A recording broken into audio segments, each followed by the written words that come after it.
Selamat pagi John Level, apa kabarnya? Ya, Teacher Teti sehat di sini ya. Dan Teacher Teti dan teacher kamu, Teacher Julita dengan Teacher Cornelia juga memiliki harapan bahwa kamu semuanya sehat ya. Terutama orang tua kamu, teacher-teacher kamu berharap sehat juga ya. Oke, pagi ini kita akan masuk ke pembelajaran kita, yaitu temanya adalah indahnya kebersamaan dengan subtema bersyukur atas keberagaman yang ada di sekitar kita. Oke, tapi sebelum belajar, Teacher Teti berharap kamu mau memimpin doa ya. Teacher mau dari antara kamu ada yang mau memimpin doa ya. Ya, kita akan berdoa. Tiara akan memimpin doa ya. Oke? Baiklah. Let's pray, Lord Jesus, we thank you for your blessing. Now we want to study thematic. Please bless our parents, our friends, and our teacher. In the name of Jesus Christ we pray to you. Amen. Terima kasih Tiara sudah mau memimpin doanya. Oke, anak-anak teacher ya. Jadi kalau Teacher Teti tunjuk atau teacher kamu yang lain tunjuk bahwa doa harus siap. Oke ya? Ya. Kita masuk ke pembelajaran kita, yaitu pembelajaran 2 dan pembelajaran 3 untuk hari ini ya. Pembelajaran 2 dan 3 ini memiliki tujuan yang harus kita capai nih. Apa tujuannya teacher? Tujuannya yaitu kita bisa menceritakan pengalaman bekerja sama dengan keberagaman ya. Bekerja sama dalam keberagaman. Contohnya nih, Teacher Teti dengan Teacher Julita, Teacher Caroline itu beda suku loh. Teacher Batak Toba, mereka berdua adalah suku Toraja ya. Nah, kita berdua harus bekerja sama supaya mampu mendidik anak-anak John Level supaya menjadi sesuai dengan kehendak Tuhan. Oke, nah tujuan yang kedua yaitu adalah mempraktekkan gerak tari ya. Gerak tari yang mau kita lihat di sini adalah gerak tari burung kutilang. Nah, ya, gerak tari burung kutilang. Lalu tujuan yang ketiga adalah kita masih mengulas atau mengupas yang namanya gagasan pokok dan juga gagasan pendukung. Ya, teacher tahu kamu sudah bosan mendengarnya si gagasan pokok ini. Gagasan pokok terus teacher. Nggak ada yang lain, ada nanti ya. Oke, ada waktunya. Nah, tujuan yang keempat adalah melakukan percobaan pemantulan dan penyerapan bunyi ya. Jadi anak-anak teacher, di lingkungan kita hidup dengan beraneka ragam suku, beraneka ragam agama ya. Walaupun perbedaan itu ada, bukan berarti perbedaan itu akan membuat kita menjadi terhalang untuk berkembang ya. Tidak, harusnya perbedaan itu kita akan buatkan sebagai motivasi atau pendukung kita supaya lebih baik lagi, lebih maju lagi. Oke anak-anak teacher, ya jadi kamu punya pengalaman nggak kira-kira ketika kamu ketemu teman yang berbeda suku atau berbeda agama, punya pengalaman nggak? Ya punya pengalaman, pasti ya di dalam kelas kamu. Coba ingat-ingat yang sekelas dengan si Aika. Nah, Aika suku apa? Ya, suku Tiongkok kan? Tapi dia punya pengalaman dengan suku Batak nih di kelasnya. Banyak kan? Ada yang suku Flores ya. Ada juga yang dari suku Jawa. Nah, pasti punya nih. Contohnya kebersihan kelas. Membersihkan kelas itu adalah merupakan bentuk kerjasama ya. Berbeda-beda agama, berbeda-beda suku. Nah, supaya bersih kelas tersebut, ya kita harus memang bekerja sama, harus akur. Bagaimana caranya supaya kita akur? Ya kita harus bisa saling menghormati, ya tidak menjadikan perbedaan sebagai bahan untuk ejekan, ya. Jadi anak-anak John sekarang ini, teacher berharap tidak ada saling mengejek. Kalau si A berbeda dengan si B, jangan diejek. Harusnya bagaimana teacher? Harusnya bersyukurlah kamu. Ternyata si A itu berbeda dengan si B. Kalau tidak berbeda, kamu pasti tidak akan bisa membedakannya. Kamu tidak bisa memanggilnya, iya kan? Contohnya kemarin, bagaimana kalau wajah teacher Teti ini? Mirip dengan si Ade. Padahal namanya di sini teacher Teti, wajahnya wajah Ade. Bisa nggak dibedain? Tidak bisa.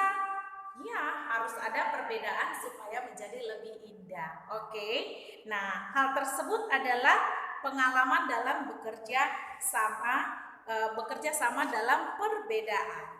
Nah, untuk gerakan tari burung kutilang ini, siapa tahu tari burung kutilang seperti apa? Teacher Julita tahu, katanya udah angkat tangan dia begini. Lalu anak-anak teacher, ada yang tahu tidak di rumah? Teacher mau kasih tunjuk videonya dan juga gerakan videonya ada di situ. Kita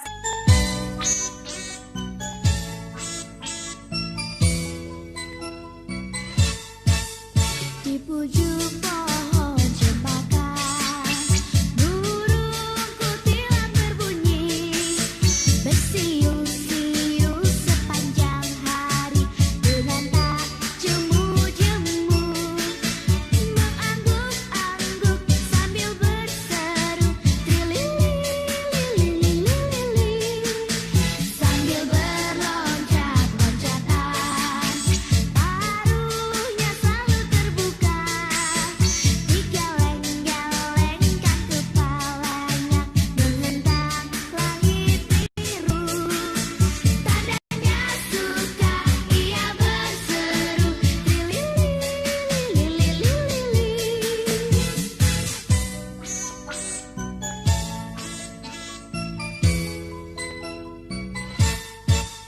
Di pucuk pohon cempaka burung kutilang berbunyi bersiul-siul sepanjang hari dengan tak jemu-jemu mengangguk-angguk sambil berseru trilili-lili-lili sambil berloncat-loncatan paruhnya selalu terbuka digeleng-gelengkan kepalanya menentang langit biru tandanya suka ia berseru trilili-lili-lili. kita sudah mengetahui tari tradisional burung kutilang. Nah, itu tari loh. Bagaimana dengan permainan tradisional?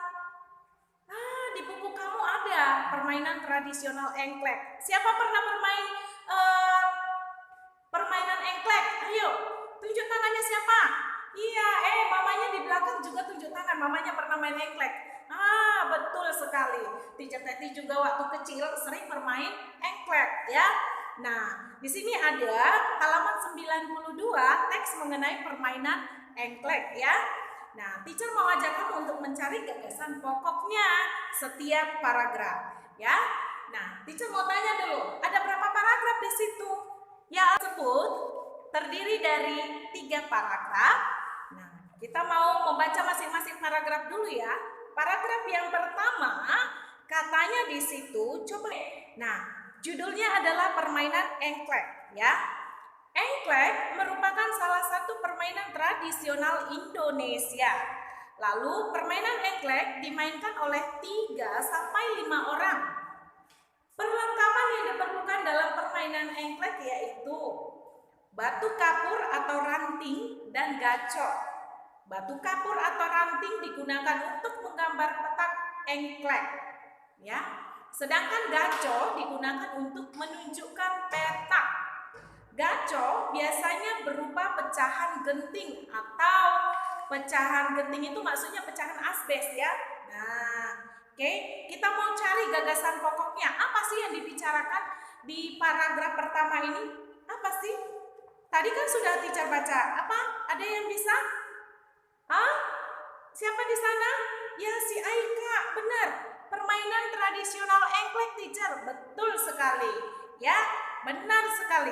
Itu adalah gagasan pokok pada paragraf pertama. Lalu gagasan pendukungnya apa? Nah, apa aja tadi? namanya gagasan, ide ya, bukan kalimat panjang, tapi gagasan dia pendek, ya. Oke, ada yang tahu? Permainan engklek dimainkan oleh 3 sampai 5 orang. Berarti gagasannya apa? Dimainkan 3 sampai 5 orang. Nah, itu yang pertama. Lalu gagasan yang kedua. Ayo kita cari. Apa lagi? Ya, ada yang jawab perlengkapan permainan. Tadi ada nggak ceritanya di situ di dalam teksnya mengenai perlengkapan? Ada. Apa perlengkapannya tadi? Ada gacok, kemudian ada batu kapur, ada ranting. Jadi gagasan pendukung yang kedua apa? Perlengkapan permainan engklek. Pendukung yang ketiga adalah, ayo, apa? Batu kapur atau ranting engklek digunakan untuk menggambar peta. Tapi bukan itu. Itu kan sudah penjelasannya. Nah, yang diminta apa? Gagasan atau idenya. Jadi bukan penjelasannya yang kita tulis, idenya. Itu tentang ide apa ya? Oke, ada yang jawab. Fungsi masing-masing perlengkapan. Betul sekali.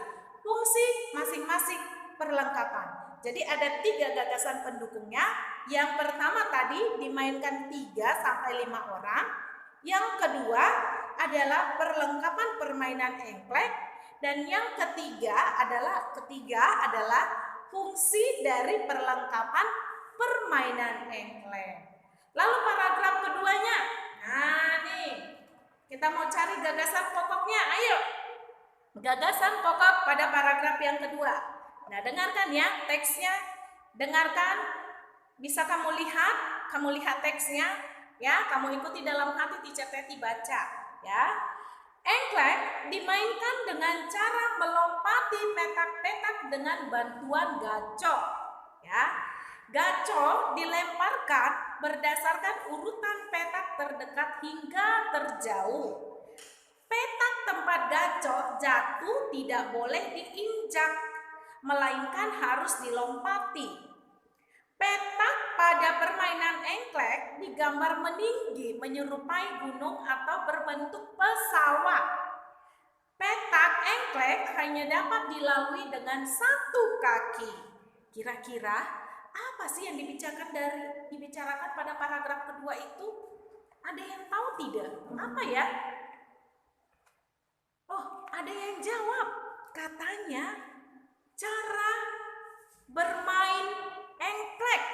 Nah, ya benar. Itu adalah gagasan pokok pada paragraf kedua, ya. Gagasan pokok pada paragraf kedua. Lalu pendukungnya. Pendukungnya apa aja? Ayo, ada yang bisa? Permainan engklek menggunakan gacok. Itu yang pertama. Nah, yang kedua,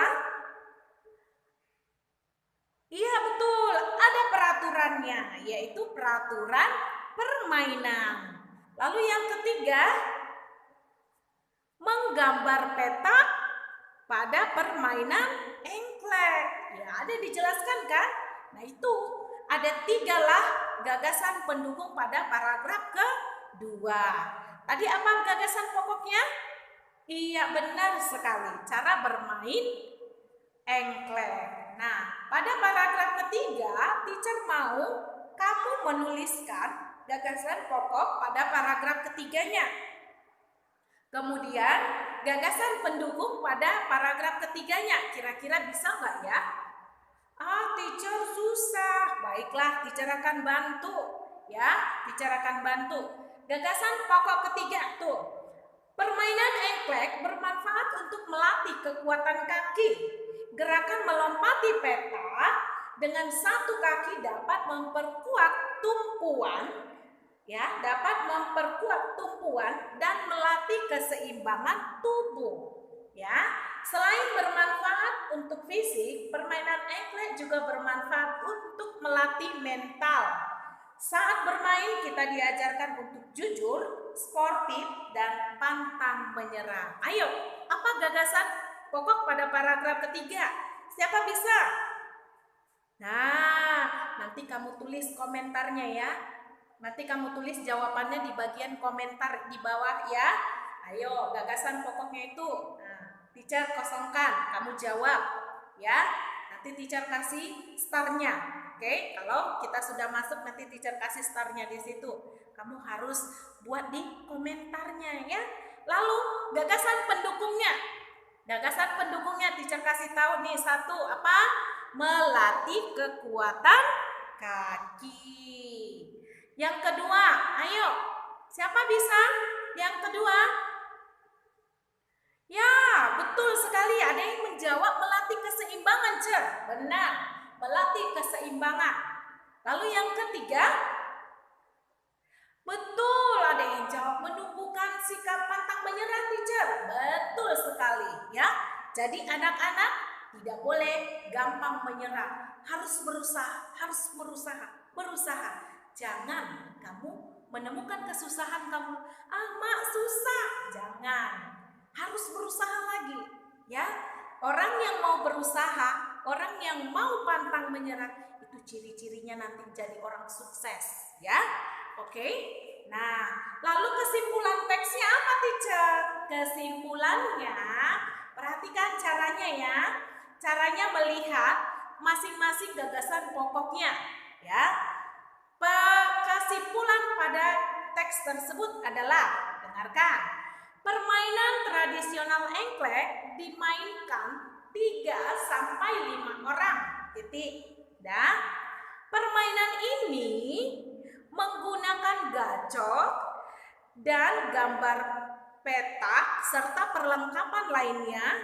Dan lalu permainan ini bermanfaat melatih kekuatan kaki, melatih keseimbangan tubuh, juga menimbulkan rasa pantang menyerah.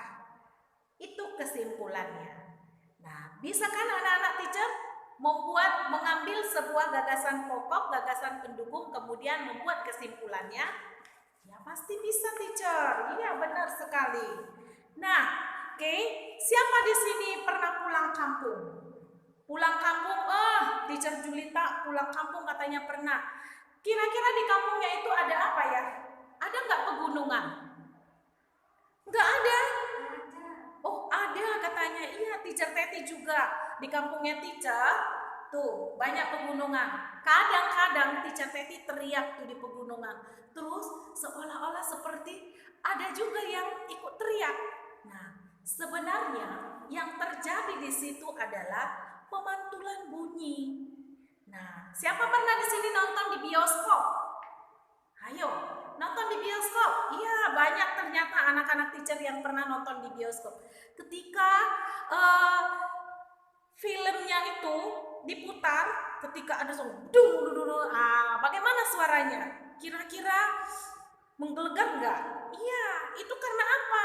Itu bukan karena suaranya yang dibuat-buat, tidak, tapi karena ruangannya tertutup, kemudian suaranya menjadi seperti gaung, ya.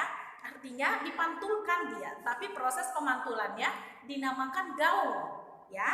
Jadi bunyi pantul ada 2 macam. Oke, bunyi pantul itu ada 2 macam. Yang pertama tadi yang di dalam bioskop apa namanya? Gaung atau kerdam, ya.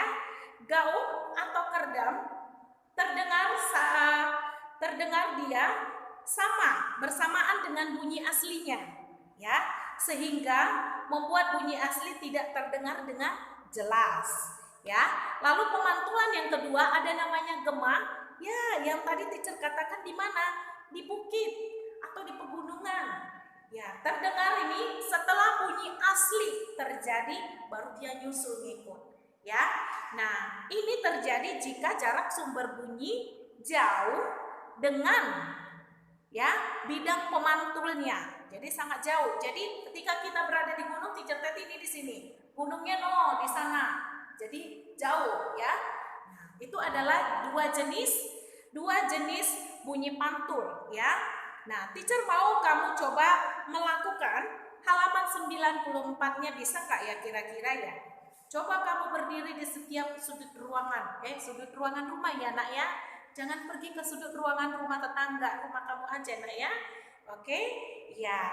Nah, nanti halaman 96 teacher mau kamu lakukan halaman 96. Enggak usah teacher. Iya, enggak usah. Capek kamu kan?